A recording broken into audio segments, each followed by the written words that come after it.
Good morning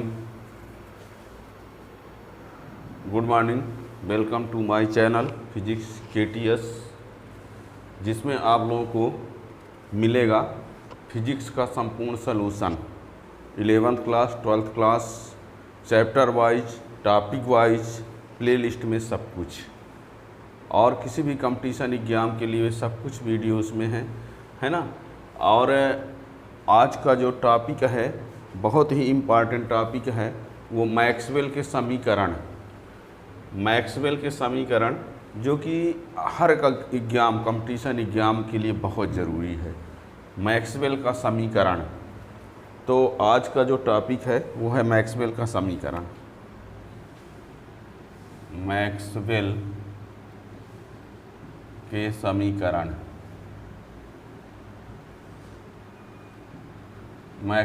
समीकरण, तो इसमें आप लोगों को बता दें, सबसे पहले ये बता दें कि विद्युत क्षेत्र और चुंबकीय क्षेत्र के संबंध में गाउस, फैराडे और एम्पियर। विद्युत क्षेत्र और चुंबकीय क्षेत्र के संबंध में गाउस, फैराडे और एम्पियर के द्वारा कुछ नियम बताए गए हैं, कुछ नियम बनाए गए और मैक्सवेल के द्वारा उनमें कुछ संशोधन करके नियमों का एक समुच्चय बनाया, 4 नियमों का समूह बनाया। उन्हीं नियमों या उन्हीं समीकरणों को ही मैक्सवेल के समीकरण कहा जाता है। अब वो मैक्सवेल के 4 समीकरण कौन हैं वही आज हम बताएंगे, ठीक है ना। विद्युत क्षेत्र और चुंबकीय क्षेत्र के संबंध में गाउस, फैराडे और एम्पियर के द्वारा कुछ नियम संबंध बताए गए, उन्हीं में मैक्सवेल के द्वारा कुछ संशोधन किया गया और संशोधन करके कुछ नियमों का एक समुच्चय यानी समूह बनाया गया। उनमें 4 नियम हैं। उन 4 नियमों या उन्हीं 4 समीकरणों को ही क्या कहा जाता है, मैक्सवेल के समीकरण। और वो मैक्सवेल के समीकरण 4 कौन कौन हैं, तो उनमें से पहला है equal to integration of ds equal to q upon epsilon naught. दूसरा है b ds इक्वल टू 0 और तीसरा है e dl equal to minus d phi b upon dt। और चौथा है b dl बराबर mu 0 IC plus epsilon naught d phi e upon dt। ये यहाँ पर सभी सिंबल के बारे में बता दें, ये बता दें कि यहाँ क्यों क्या है, आवेश है, एप्सिलॉन नॉट निर्वात की विद्युतशीलता। सुन लीजिए, लिख नहीं रहे हम सबको। क्यों आवेश है, ई निर्वात, एप्सिलॉन नॉट निर्वात की विद्युतशीलता, ई विद्युत क्षेत्र, बी चुंबकीय क्षेत्र, फाई बी चुंबकीय फ्लक्स और फाई ई विद्युत फ्लक्स और IC क्या है, चालन धारा, ठीक है ना। यानी लिख ही देते हैं सबके बारे में। यानी Q जो है वो आवेश है, एप्सिलॉन नॉट क्या है, निर्वात की विद्युतशीलता,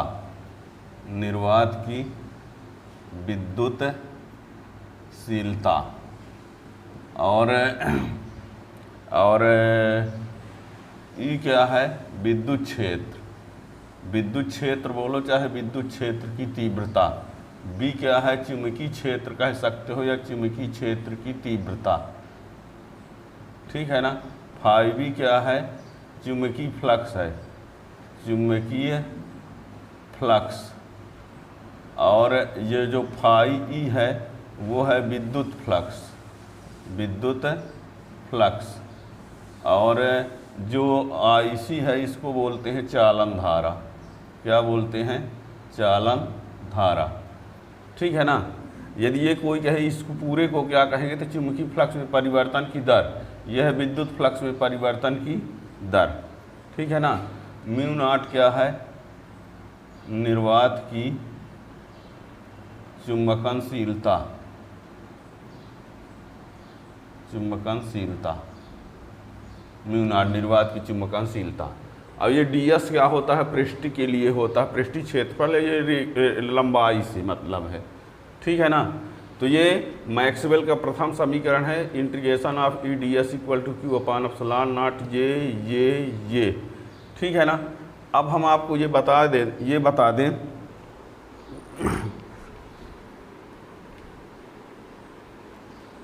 कि इसमें ये जो प्रथम समीकरण है वो प्रथम समीकरण क्या कहलाता है।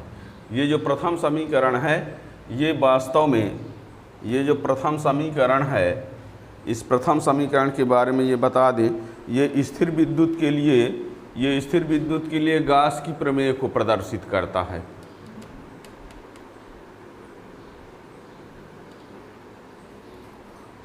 ये स्थिर विद्युत में ये क्या है, ये स्थिर विद्युत में गॉस की प्रमेय,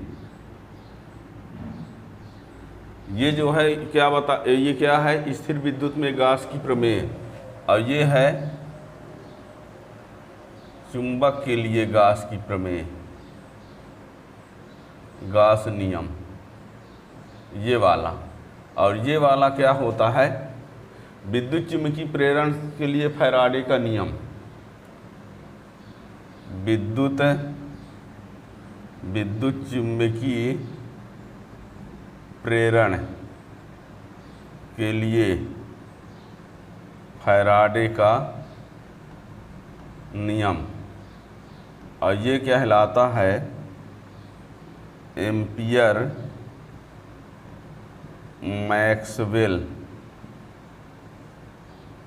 का नियम। ये चारों के चारों क्या है, मैक्सवेल के समीकरण हैं। और इन मैक्सवेल के समीकरण में से जो पहला वाला है वो क्या कहलाता है, स्थिर विद्युत में गॉस का प्रमेय है। दूसरा है चुंबक के लिए गॉस का प्रमेय या गॉस का नियम है। और तीसरा है विद्युत चुम्बकीय प्रेरण के लिए फैराडे का नियम है। और ये है एम्पियर मैक्सवेल का नियम, ठीक है ना। अब ये कहता क्या है, इसका मीन्स क्या है, यदि हम बात करें इसकी, तो इसका मीन्स क्या है, इसका मतलब ये है कि किसी पृष्ठ का संपूर्ण चुंबकीय फ्लक्स आवेश का 1/ε0 गुना होता है। यहाँ से ये इसको बोलेंगे चुंबकीय फ्लक्स। ये किसी बंद पृष्ठ का संपूर्ण विद्युत फ्लक्स, किसी पृष्ठ का संपूर्ण विद्युत फ्लक्स आवेश का 1/ε0 गुना। और ये कहा जाएगा कि किसी बंद पृष्ठ का संपूर्ण चुंबकीय फ्लक्स जो होता है वो शून्य होता है। और इसका मतलब होता है, इसका अर्थ यहाँ पर ये है कि परिवर्ती चुंबकीय क्षेत्र परिवर्ती विद्युत क्षेत्र को उत्पन्न करता है। और इसका मीन्स है कि परिवर्ती विद्युत क्षेत्र परिवर्ती चुंबकीय क्षेत्र को उत्पन्न करता है। परिवर्ती चुंबकीय क्षेत्र परिवर्ती विद्युत क्षेत्र उत्पन्न करता है। और ये परिवर्ती विद्युत क्षेत्र परिवर्ती चुंबकीय क्षेत्र को उत्पन्न करता है, ये बताता है ना। इसमें क्या बताया हमने, ये कहता है कि किसी बंद पृष्ठ का संपूर्ण विद्युत फ्लक्स आवेश का 1/ε0 गुना, ये किसी बंद पृष्ठ का संपूर्ण चुंबकीय फ्लक्स शून्य होता है। और ये कहता है कि परिवर्ती चुंबकीय क्षेत्र परिवर्ती विद्युत क्षेत्र उत्पन्न करता है। और ये परिवर्ती विद्युत क्षेत्र परिवर्ती चुंबकीय क्षेत्र उत्पन्न करता है, ये बात को दर्शाता है, ठीक है ना। तो लिखे भी दे रहे हैं कहो तो, यहाँ पर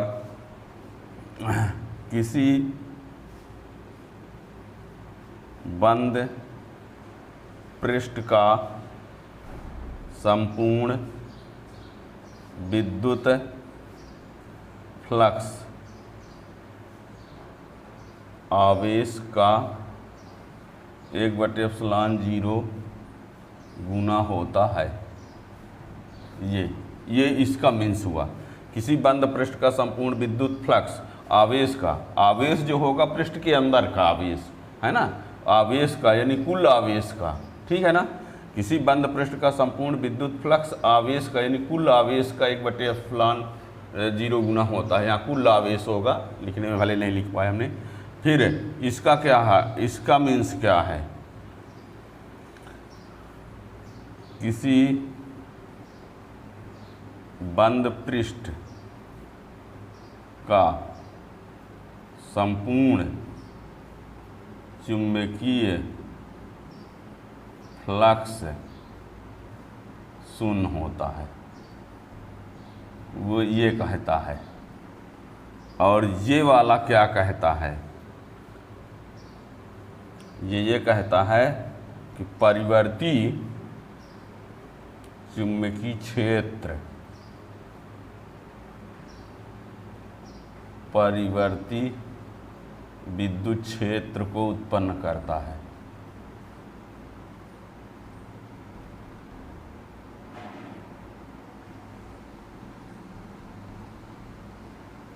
परिवर्ती चुंबकीय क्षेत्र परिवर्ती विद्युत क्षेत्र को उत्पन्न करता है, ये कहता है। इसी को दूसरे शब्दों में ये कहा जा सकता है कि प्रेरित विद्युत वाहक बल चुंबकीय फ्लक्स में परिवर्तन की दर के अनुपाती होता है। यह है फैराडे का नियम। और ये वाला क्या कहता है, ये उसी इसका उल्टा, परिवर्ती विद्युत क्षेत्र परिवर्ती चुंबकीय क्षेत्र को उत्पन्न करता है, चुंबकीय क्षेत्र को उत्पन्न करता है।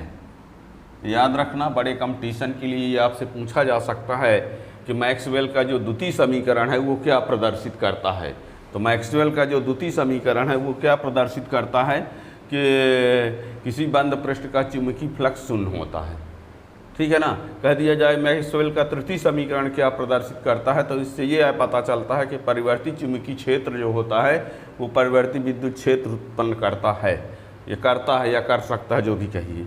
ऐसे ये भी है ना। तो ये मैक्सवेल की ये चारों समीकरण हैं, है ना। वास्तव में इनको किसने बनाया था, वैसे अलग अलग से देखा जाए तो गॉस के द्वारा, फैराडे के द्वारा और एम्पियर के द्वारा बनाया गया। लेकिन मैक्सवेल ने क्या किया, कुछ संशोधन करके इनको एक समीकरण और एक समूह में एक समीकरण बना दिया, तो इनको मैक्सवेल के समीकरण कहा जाने लगा। जबकि वास्तव में ये क्या है, गॉस के द्वारा बनाया गया है, ये भी गॉस के द्वारा बनाया गया है, ये फैराडे के द्वारा बनाया गया है, ये एम्पियर के द्वारा। लेकिन इन्होंने कुछ संशोधन किया तो इनका समीकरण कहा जाने लगा। ठीक है ना। तो ये याद रखना।